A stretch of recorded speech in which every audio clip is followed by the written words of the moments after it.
In a small Oregon town surrounded by pine-covered hills and long stretches of winding roads, Jake Miller spent his days in the only motorcycle garage for miles. At 25, Jake was known among riders as someone who could bring almost any bike back to life. The garage was modest, a concrete building with faded paint and a hand-painted sign, but inside it was his kingdom. Tools lined the walls, engines rested on stands, and the air always carried the scent of oil and gasoline. For Jake, this little shop wasn't just work, it was his world. Jake's hands were always marked by grease, his fingernails dark no matter how hard he scrubbed. He lived simply, rarely thinking beyond the next repair or the bills he struggled to pay. Most customers were locals, farmers, delivery riders, or small-town enthusiasts who treated their bikes like family. But one afternoon, the usual rhythm of the garage was interrupted by the powerful roar of a Ducati's engine. Its deep, polished sound echoed as it rolled to a stop outside. Jake stepped out, wiping his hands on a rag, curious about who would ride such an expensive machine into his little corner of town. The rider pulled off her helmet, revealing flowing brown hair and striking green eyes. She was Sophia Bennett, though Jake didn't know her name then. She looked no older than him, maybe 26, dressed in high-end riding gear that looked brand new. Her boots were spotless, her gloves were custom leather, and even the way she carried herself spoke of money and privilege. She smiled politely, as if she were entering a showroom instead of a grease-stained workshop. The contrast between her and the place was almost cinematic. Sophia explained her Ducati had a clutch issue. Jake crouched down, examined the bike carefully, and quickly discovered it was hardly a problem at all. A slight adjustment, nothing more. He could tell instantly that this was something any seasoned rider would have noticed. But he didn't say anything. He simply fixed it, charged her only a small fee, and sent her on her way. She thanked him with a soft smile, her voice carrying warmth that felt almost out of place in such a casual exchange. Then she rode off, her bike's engine echoing down the empty road. Jake thought little of it afterward. People came and went, some knowing little about their bikes, some exaggerating issues. But a week later, the Ducati returned. Once again, Sophia removed her helmet with the same calm grace and mentioned a strange noise in the engine. Jake inspected it and found nothing wrong, only a small rattle that could barely be called an issue. Still, he worked on it while she waited. This time, she lingered in the garage, watching him more closely than before. She asked questions, not only about the bike, but about how long he had been working there, how he'd learned the trade, and whether he enjoyed it. Jake, who wasn't usually a talker, found himself answering her questions without much hesitation. She listened with genuine interest, leaning against the workbench as he explained how his father had taught him to repair bikes before passing away years ago. He noticed she didn't seem in a hurry. For most wealthy people he had met, though rare in this town, time was something too precious to spend in a dirty shop. Yet Sophia stayed, nodding at his words, her eyes following his movements as he tightened bolts and checked cables. Another week passed and she returned again. This time she claimed her bike's brakes felt too stiff. Jake worked on them, though he found no actual fault. Once again, she lingered, sitting on a stool and sipping from a bottle of water she had brought. She looked comfortable in the space now, as though the dusty garage and its clanging sounds no longer felt foreign. Jake began to notice the way she looked around, with curiosity, sometimes smiling faintly at the posters of old racing events that hung on the walls. It was as if she was discovering something new in the ordinary.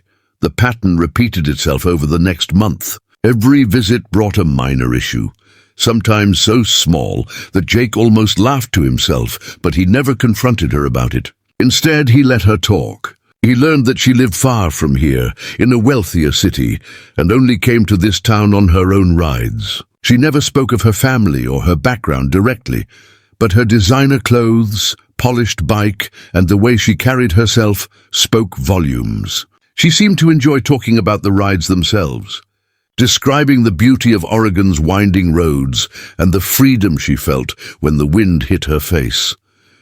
Jake started to realize that each visit left him more curious than before. Why would a young woman from such an obviously wealthy world keep coming back to a place like his? She could have gone to high-end motorcycle shops in the city, places with glossy floors and espresso machines in the waiting area. Instead, she chose this modest, oil-stained garage tucked on the edge of a small town. The more he thought about it, the more it puzzled him. Still, he couldn't deny he looked forward to hearing the sound of that Ducati's engine again.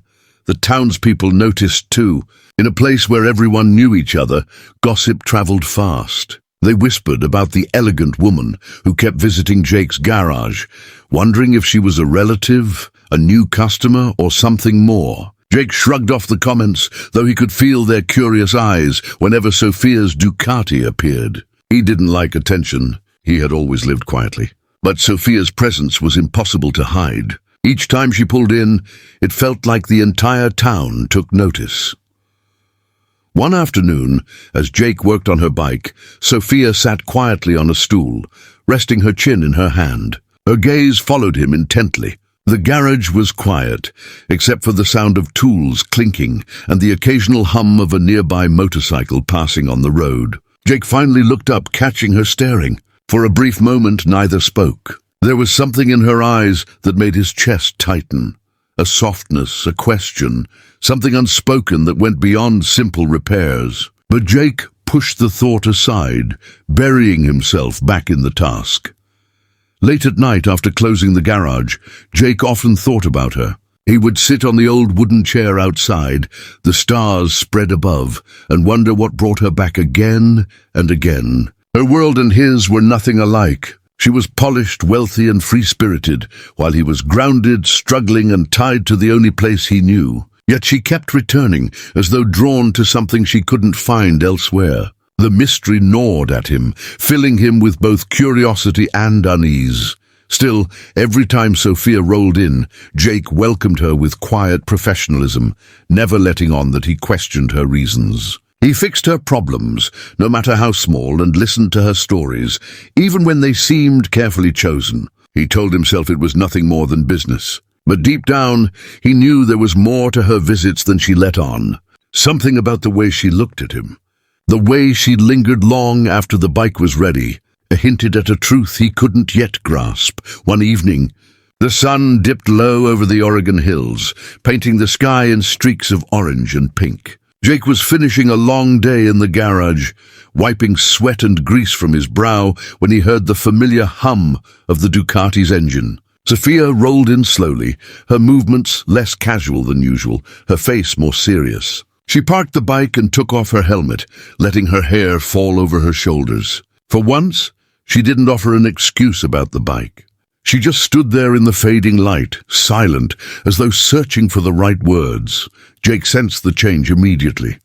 He set down his tools, leaning against the workbench. The silence stretched until finally Sophia spoke. Her voice trembled slightly, but her eyes were steady. She admitted the truth.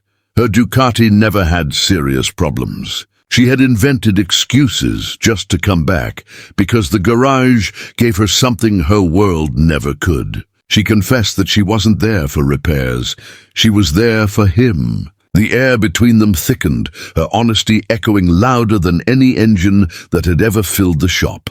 For a moment, Jake didn't know how to react. His first instinct was disbelief. Why would someone like her, someone from money, someone who could buy everything, choose to spend time in his modest garage? He searched her face for signs of mockery or pity, but he found neither. Instead, there was vulnerability, the kind that couldn't be faked. Her eyes softened as she explained how the shallow parties, business meetings, and constant pressure of her wealthy life suffocated her. In his garage, she found freedom, sincerity, and peace. Jake's chest tightened with emotions he hadn't felt in years. Part of him wanted to retreat, to shield himself from disappointment, but another part was deeply moved. He had always believed people like her lived in another world, untouchable. Yet here she was, standing in his garage with the same kind of loneliness he had carried for so long. He realized then that money didn't protect people from emptiness. Her world was gold-plated, but hollow inside. Slowly he nodded, letting her words sink into the quiet night. After that evening, Sophia's visits changed. She no longer bothered to invent problems with her bike. Instead, she came just to be there, sitting on a stool with her helmet beside her, watching him work. Sometimes she brought coffee for both of them, placing the steaming cups on the workbench. Other times, she asked him to teach her small tasks: how to tighten bolts, how to check oil, how to listen to an engine. She laughed when she got it wrong, and Jake found himself laughing with her, something he hadn't done in a long while. Their conversations grew deeper with every visit. Sophia shared stories about her life in the city, the endless galas, the business obligations, the way people looked at her and saw only her last name, never her true self. She admitted she often rode her bike just to escape that suffocating world. Jake, in turn, opened up about his struggles to keep the garage afloat, about his father who had taught him everything before passing away, and about the dreams he still held of expanding the shop one day. Their worlds were different, but their honesty connected them. The differences between them were obvious, yet they no longer felt like walls. Sophia admired Jake's grit, his patience, and his ability to find meaning in simple work. Jake admired her courage to step away from privilege and search for something real. Slowly, their time together shifted from customer and mechanic to something unspoken but undeniable. The garage, once only filled with the sounds of engines and tools, now carried laughter, conversations, and moments of silence that felt more intimate than words. Of course, the town noticed. People whispered more loudly now, curious about the elegant woman who spent hours in Jake's garage without any real reason. Some assumed she was just passing time. Others speculated romance. Jake tried not to care, but he couldn't deny the warmth that filled him whenever she walked in. He found himself waiting for the familiar hum of her Ducati, checking the clock more often and feeling disappointed on days she didn't appear. The rhythm of his life was changing, and he didn't resist it. One late night, after closing up, Jake and Sophia sat outside the garage, leaning against the hood of an old bike. The stars glittered above, and the air was cool and quiet. Sophia admitted she dreaded returning to her city life after these visits. "This is the only place I feel real," she whispered, her voice carrying both longing and fear. Jake didn't have grand words, but he understood. He placed his hand lightly over hers, a simple gesture that spoke volumes. For the first time, their silence was filled with something stronger than friendship. Over the next weeks, their bond deepened. Sophia wasn't just visiting anymore. She was part of his days. She swept the garage floor sometimes, teased him when he got too serious, and shared takeout dinners on the workbench. Jake, who had always lived cautiously, allowed himself to dream. Not about riches, but about companionship. For him, Sophia's presence was proof that love didn't care about wealth or background. It simply found its way into unlikely places, like a small-town bike garage on the edge of nowhere. Still, doubts crept in at times.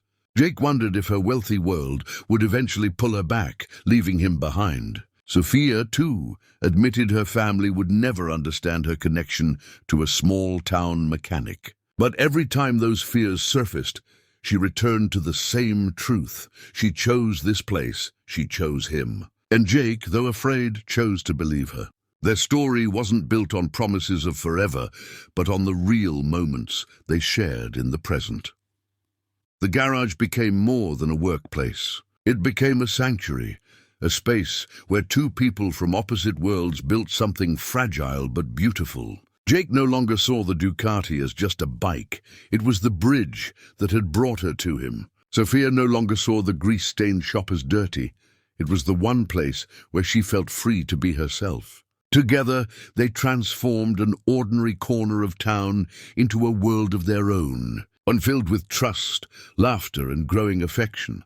By the time autumn rolled in, the town had grown used to seeing Sophia's Ducati parked outside the garage. The whispers faded, replaced by quiet acceptance. For Jake and Sophia, it no longer mattered what anyone thought. She returned again and again, not because of a broken bike, but because her heart found something it had long searched for. And he welcomed her each time, not just as a customer, but as someone who had become a part of him. In that modest bike garage, love had found its home, unexpected, imperfect, but undeniably real.